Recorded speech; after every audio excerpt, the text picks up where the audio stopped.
keep your head when all about you are losing theirs and blaming it on you. You can trust yourself when all men doubt you, but make allowance for their doubting too. If you can wait and not be tired by waiting, or being lied about, don't deal in lies, or being hated, don't give way to hating. And yet, don't look too good nor talk too wise.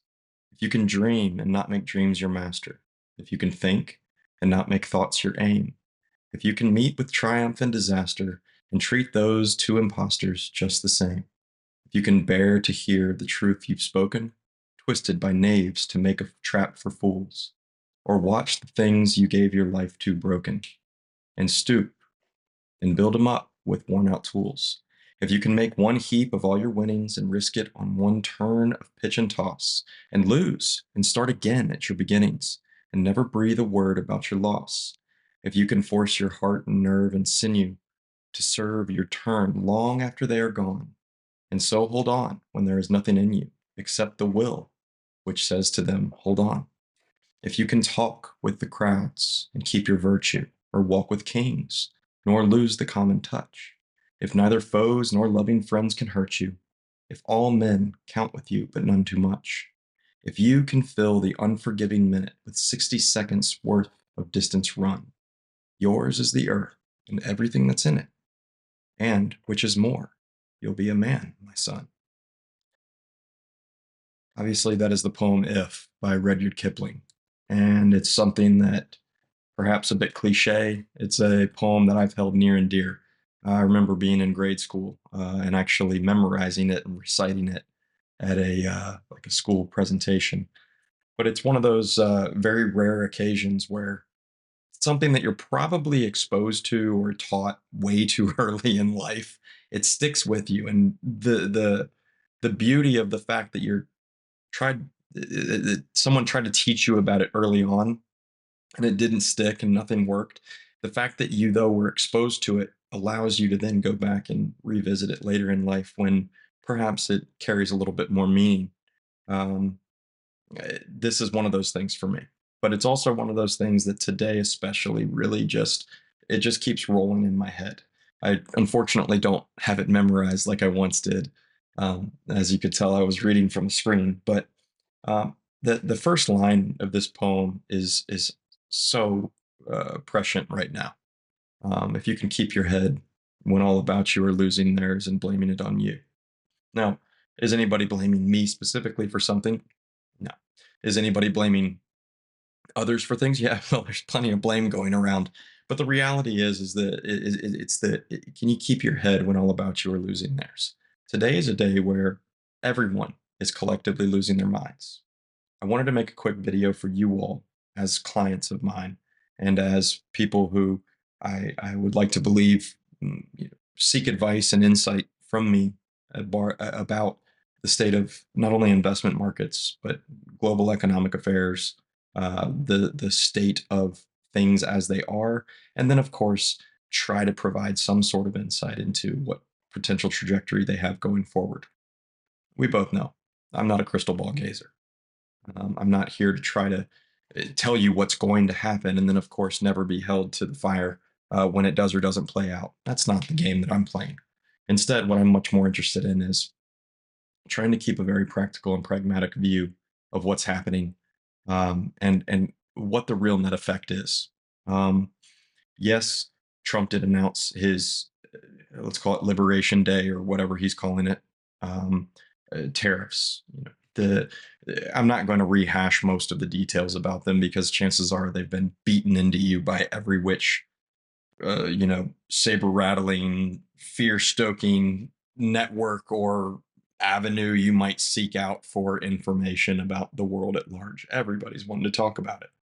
Um, if I had my way, I wouldn't talk about it at all because so much of it is yet to be seen and or unknown. This is most certainly a case of the news and the rumors are going to be abundant. Whether there's actually news is a different thing altogether. I used to joke that one day I might start a little series called News or Noise, going through each week's so-called news to determine what's like the real kernel of important truth in the news versus what's just fear stoking and fear mongering nonsense coming from both sides of an aisle, coming from financial news media, coming from just every which way. Um, most of what you're getting right now is noise. The hard truth of today's economic and market environment is nobody has a clue. And I know that that sounds like, Casey, how can you say it? What do you know? I don't know anything. I'm willing to admit that.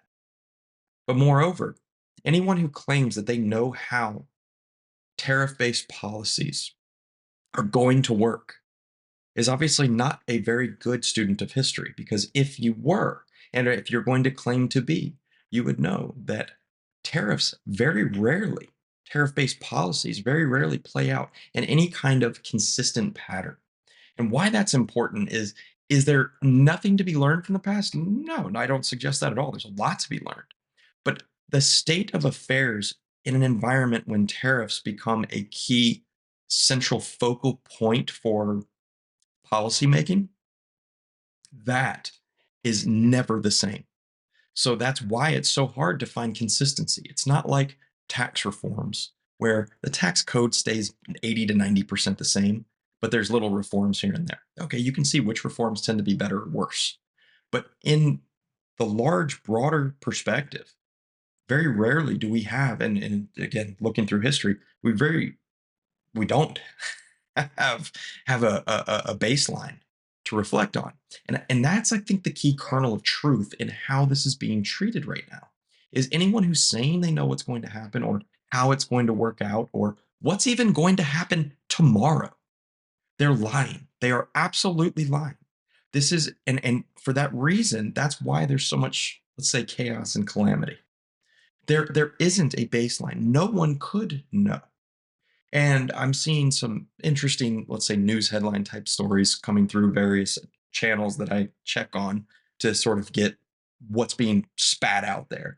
That the Trump and Howard Lutnick and Scott Bessent and other, let's say, heavy hitter players in this current administration, they used an overly simplistic view of how to address these tariffs. They probably did.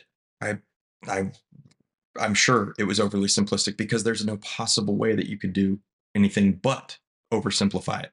Because the complexities, if you let one complexity in, you have to let them all in. And there's no way you can do that. Now, am I supportive of tariffs? No, I'm not supportive of tariffs. I've said that and I'll say it again. Tariffs are a tax. Do I like taxes? No, I don't like taxes. Because what's happening here, and I said this in my video last month, I'll say it right now. Tariffs do not create inflation. Let's make sure that we reiterate that fact. Tariffs do not create inflation. But what they do is they do create price increases for consumers. Okay. The only way that these tariffs are going to sit, stay, and be a part of our daily lives going forward, if they have any stickiness to them whatsoever, there has to be radical, and I mean, when I say radical, I mean radical tax reform in the United States. And the reason for that is that the tariffs, no matter who effectively pays them, it is a transference from the private sector of the global economy to the government sector of a global economy. Now, that not doesn't just go for American tariffs. That is tariffs broadly speaking. So all these nations that have egregious tariffs on United States goods and services, they're doing the same thing. So I'm going to be very balanced in how I approach this, but the reality is they're all doing the same thing. So if they're doing the same thing, excuse my dog as she walks through, um, you know, I try to steelman this whole premise, excuse me, from both sides. I'm constantly in a state of sort of internal argumentation with myself because I won't take a position on affairs like these quickly. I am very rarely one to make up my mind. I also very rarely let my, let's say, emotional state contract with my rational state to create some kind of joint affair. I at the end of the day, my distaste for anything and everything politicians and taxes is a very liberating, let's say, perspective because I'm an equal opportunity hater in a sense. I don't like any of the politicians nor any of their decisions that they make. I prefer a free market to make the decisions. However, we operate and live within the confines of our economic system as it is. Therefore, one of the questions, and again, in Steelman, both sides of this is, and one that I have a very hard time getting a real answer for is for those who are very opposed to the tariffs, why are you okay with the other countries imposing these tariffs on us? Is it because you don't care that their citizens are being forced to pay more for American made products and or services or whatever the tariff might be? You're okay with that. You're okay with the government effectively taxing their people to buy American goods. Like, what is it about that that's okay? But as soon as it's done here, you're not okay with it. Again, let me reiterate: I don't like tariffs. I'm not supporting tariffs. I'm simply saying I haven't had a very good response to why it's okay when others do it. And that's, of course, one of Trump's big talking points is, well, if they're doing it to us, we need to do it to them. And then that way, if there's a positive, it could possibly be that eventually all of these other nations come to the table and say, yeah, you're right. If we want free, fair, open trade, we should have free, fair, open trade. We should not have tariffs. We should not use that tactic. Are they going to do that? I don't know. But if they do, that's a positive. That's a win that comes out of this. Okay, that's great for everybody because that allows, again, the free market, the open free market to thrive. There's no concentration, no centralization of powers in terms of determining how much something should or shouldn't cost or whatever it is. The market decides. It's a supply and demand game. It is. It sounds very oversimplified, but that's truly what it is. Now, that being said, though, going back to my initial point about these being a tax, without radical tax reform, these can't stay. Because in essence, what you're doing is when you impose the tariff, while yes, some corporations might eat the tariff expenses associated with importing their raw materials or whatever it is that's they're subjected to, or you've heard some rumors that some of the auto manufacturers are going to absorb into their margins the tariff rates. Okay, maybe they're still though, if they're going to absorb that in, right, that's a tax loss or an offset, not to get into tax policy, but it's kind of a net neutral thing. But in most cases, they're going to pass through to some degree, or it may not even be directly, but they're gonna work it through their system. It might mean that they have to, lay off employees or something, to absorb it. But however it plays out, more often than not, some of the expense is going to be passed into the consumption side of the equation. So then all of a sudden, now we've got a real problem because you're not only paying the increased price as a result of the tariff, but you're also paying taxes on that increased price. So it's a double taxation because of sales tax, because of income tax, right? If all of a sudden the company is making more money on their products because of what is perceived or portrayed as an inflation, which it's not, again, but they're able to offset the losses, or excuse me, the gains, let's say, the revenue increase because they have a higher cost of goods because of the tariff that they're absorbing. More often than not, they're probably going to have to pay their employees more because they recognize, broadly speaking, everything in the economy is getting more expensive.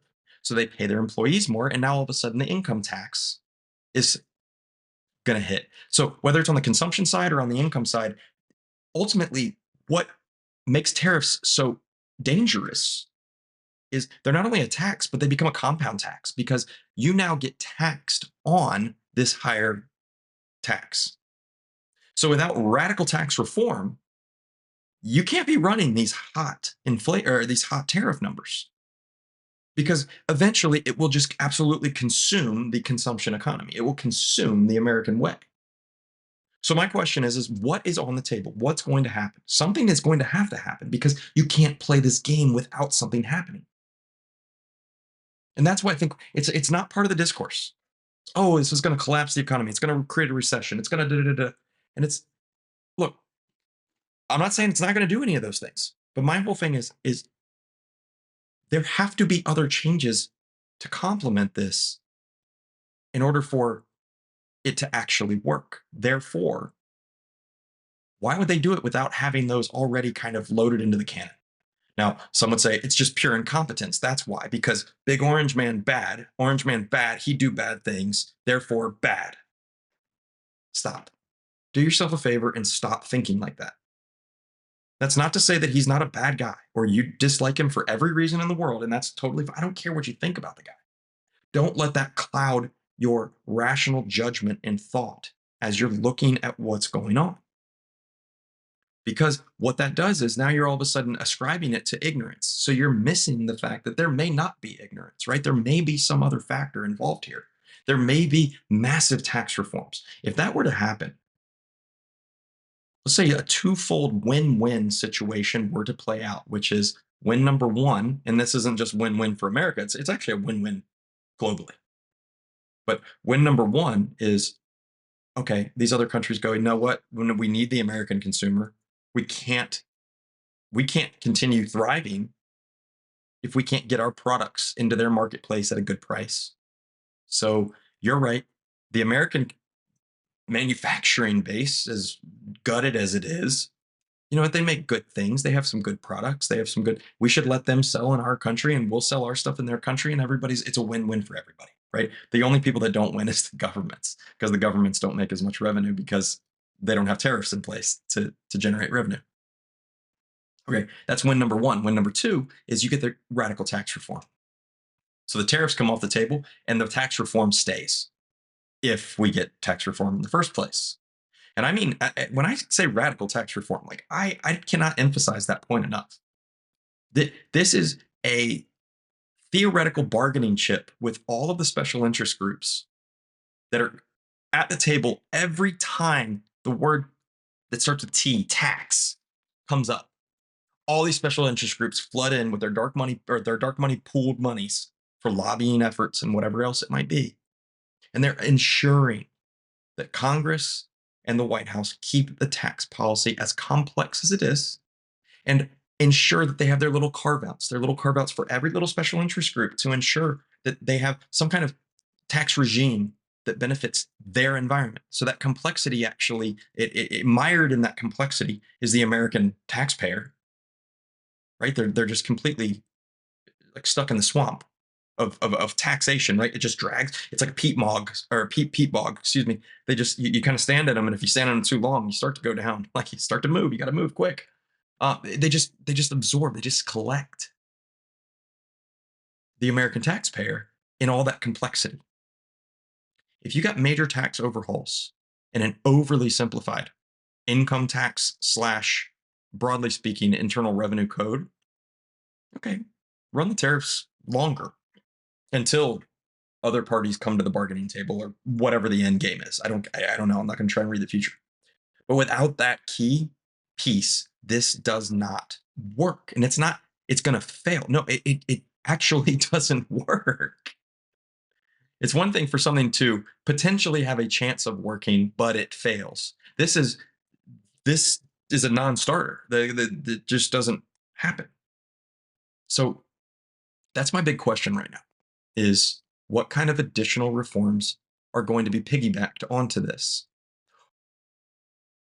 Or this is the other potential avenue we take is we have a classic case and we can refer back to so many occasions in which Trump and the Trump ecosphere, right? That you know, he love him or hate him, the guy's got a bit of a gravity field around him. He pulls these people in, he kind of keeps them around him. They kind of their thought lines tend to shift towards him and he towards them and whatever else. But we've seen in that ecosphere a propensity for what I call the, saving the person you're drowning model. We saw him do it with North Korea in his first term. We saw him do it to some degree in China. He likes, and and I mentioned this in my last video, he likes to even just call people names and then turn around and make them his friend. The fact that he's supporting Lindsey Graham should be a tell all because that guy is awful. But it just goes to show that's his bargaining chip. That's how he plays his games. And it is void of what I would consider to be decency and humanity. But from a business only point of view, it tends to work. So you can't blame a guy for using a strategy that tends to work. But that strategy is you go, you push somebody in the water, they can't swim. You stare at them for a minute, and then you throw them a life raft. And you rely on the fact that memories right now are short, attention spans are just shot. The average person doesn't even think back 20 days ago, let alone 2 years ago or 20 years ago. You rely on that, and then now all of a sudden you laud yourself as a hero. Well, look, I saved his life. He was drowning. Even though everybody just forgot that you were the one that just pushed him in the water in the first place. But that's really what this kind of seems like it could potentially be. Is this is a setup. So of course, markets are selling off like mad. Everyone around you is losing their head. You need to keep yours right now. Because that could be the other thing is Trump knows how powerful the US economy is. Trump also rightly has acknowledged that trade policies have not been correct for the United States and for our economic. And let me make sure I make a very clear statement that for most of you, our economic policies have been perfect because you have investable assets. You've been able to participate in capital markets. You've been able to participate in things that, in truth, most Americans don't know. And they've not been able to participate. And instead, they've had their opportunity set just completely ripped away from them as manufacturing and what would be considered blue collar and or let's call it uh, lower and I want to be really really cautious on how I present this because I I mean look I love building stuff with I'm a woodworker. I love building furniture. I love being out doing manual labor. I enjoy manual labor. I love it. But when I say like I'll use very loosely a term like the less intellectualized crowd. I mean, I don't know. I don't want to say anything demeaning to people that even for their own sake of happiness, they may be a, you know, Einstein level physicist who just simply prefers to, you know, go and work on an assembly line somewhere or something. I don't know. It's not a bad thing, but anyone who's done that type of work, their career horizons and their opportunity sets have just been ripped away piece by piece by piece, which is why we get things like the gig economy that effectively spawned from this, where people they don't have any career, uh, you know, ambitions. Um, there's no long-term perspective. It's case by case, right? That's not good, right? That's not good. And there's plenty of psychological reasons for that. So the question becomes, who are you really for and against here? Because this is one of those things. How it's being implemented, probably not the best. Certainly not diplomatic. It's certainly not, reliable or there's no consistency. There's no, I mean, to some degree, maybe there is consistency because, in fact, like he ran on a platform of tariffs. Like I said that last time, and he didn't lie about any of it. To what degree? Okay, maybe they're a little bit higher than people thought, but it's like he's not said like anything about not doing. I'm going to put in tariffs. Everybody voted for it. Then the question is, well, like, no, not everybody. Okay, well, think about those who did then. Chances are it was those people who are typically told you're worthless American because you're just a dumb MAGA hillbilly, or you're a, whatever. Maybe they wanted this because they've been so gutted by American trade policies exporting all of their work and livelihood and their well-being, and that was probably theirs and their fathers and their grandfathers and everything else before them. Like, I don't ever hold myself out to be like the super empathetic character in the world. I love everybody, and I say that from a true place of my heart. But like, I'm not the kind of person who's out there preaching peace and love and harmony and all that. Like, I'm not trying to put on a mask here. Like, but it's hard not to make a case for how that perspective is quite supportive of this, because they're not looking at a portfolio today going, "Oh crud, I'm down 3, 4, 5, 8%, whatever the heck it is." They're looking at it going, "Yes, like finally, I might have a chance." Right? Like the manufacturing, or like the textile industry in the Carolinas, right? They're probably celebrating right now. I mean, there's tons of industries. Of course, cars are the ones that always get all the attention, but it's kind of hard not to make a case for, like, they're probably celebrating today. I don't know. I'm not going to lose my head though. I think that's the real key here, is keeping a stable perspective on how all of this is playing out, and also being willing to wait. You all have heard me say it before, and those of you who haven't, you're going to start hearing it. You'll hear it plenty. My One of my favorite lines is, "Don't just do something, stand there." And obviously, it's a bit of a riff on "Don't just stand there, do something." But there's an opposite, right? There's the converse to that, which is, "Don't just do something, stand there. Give it time."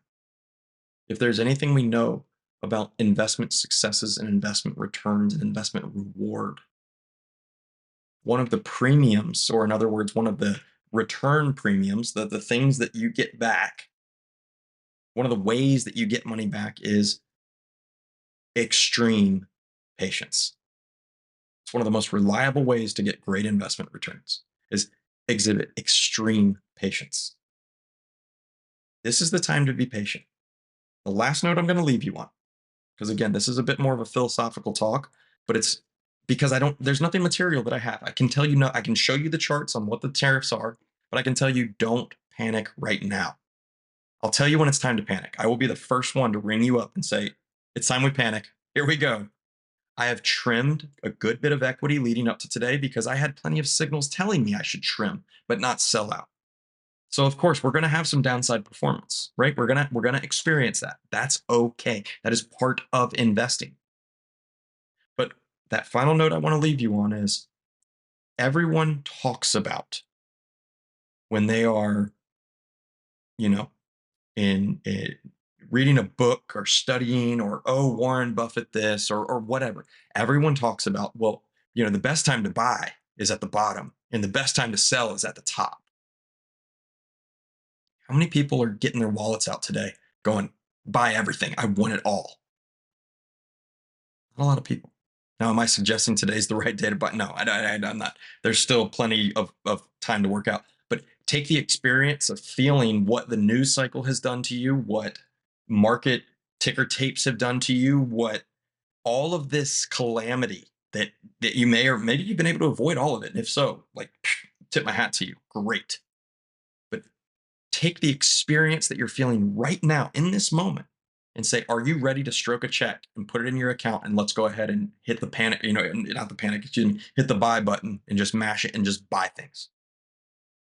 No, when things are actually rough, it's very hard to be the one that's buying. That's something that I try to tell everyone. It's also very hard to be the one that's selling things when they're at their highs, at the high. You never know when it is. This is a great example. Nobody knows. So that's what I try to reiterate, is building an appropriate level of expectation and understanding of what investing means as a person. Not what the best investment is, or the best strategy, or the best this or that. No, no, no, no. The best investor is someone who can see things clearly when everyone else is just trying to blow the fog and smoke away from their eyes. And the clearest vision that you have is one of patience and an understanding that am not going to react on emotional states because you're going to do the wrong thing. I don't want you to do the wrong thing. That's my job, is to be the person that gets in between you and a wrong decision and goes, "Bup, bup, bup. If you want to do it, you're welcome to do it. But here's why I don't think you should. If you disagree with me, then by all means, have at it." And likewise, sometimes it's me going, come on, this is the right thing we need to do. I'm going to try to pull you, but if you don't want to go, fine, you can stay here. But this is the direct, let's go, please. This is the direction you want to go in. Right now, deep breath, exhale, turn off the news, turn off all the nonsense, go outside, touch some grass, smell nature. It might make you sneeze a little bit. That's okay. Get some vitamin D, get some sunshine. Look at the world around you. Be happy and grateful for everything that's going on that's positive. And while there are surely plenty of negative things going on, use this as an opportunity to say, I'm just going to take a breather. I'm just going to step away from it and we'll see. In the meantime, again, I carved off a little bit more of our equity last week, or rather earlier this week, excuse me. So if you saw those trade confirmations, that's what we were doing. As we look forward, there's going to be additional changes that are going to be necessary. I don't know what they are, though. As it stands, the current plan is that once we get through the calamity of all this news, we're going to be reallocating those monies to equity, but it's going to be more into international equity. Most of our portfolios are aiming to get to where the equity sleeve is somewhere around 30 to 40% domestic equity and 20 to 30% international equity. Almost a 50-50 blend. And that could change more. But as of right now, we're not doing it, but that is the plan. We just have to wait until we get enough confidence, enough weight of the evidence suggesting that it's a good time to re-enter the market. But until then, we're going to hold a little bit extra cash. I'm not going to be dumping it right into money market or anything like that, because if it's time to move, it's going to be time to move. But when you look at performance and that kind of thing, just say, you know what, maybe I'll come back in 2 months and I'll look at it.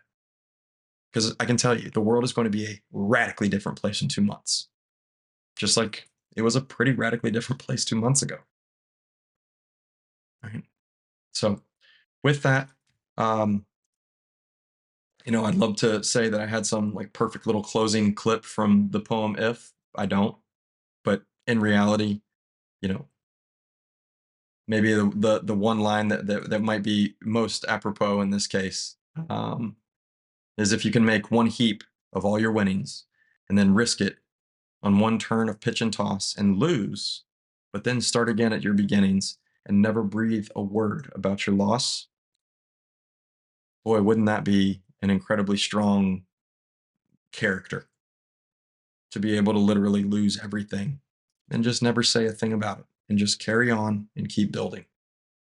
If you're able to do that, God bless you, because I'm not there yet in my life, in my self-actualization. Maybe you are. Good for you if that's the case. But I think that there's a lot of wisdom in those lines, just as much as there is in not losing your head when everyone else around you is losing theirs.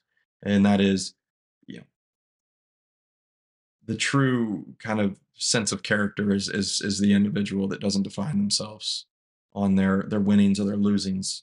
And it's something else. It's a bigger, deeper thing. So if you're feeling like you're losing right now or seeing losses, step back again. Kind of let's reevaluate. And then let's take a measure of things here in a month or two and see where we are. If you have any questions, if you would like to talk to me directly about anything or just go into real deep detail on what I'm actually seeing under the surface, happy to do so. Give me a call. Let me know. Otherwise, I will look forward to talking to you soon. And I hope that you go outside and enjoy a little bit of sunshine or fresh air, whatever it might be. All right. Have a great one. Bye bye.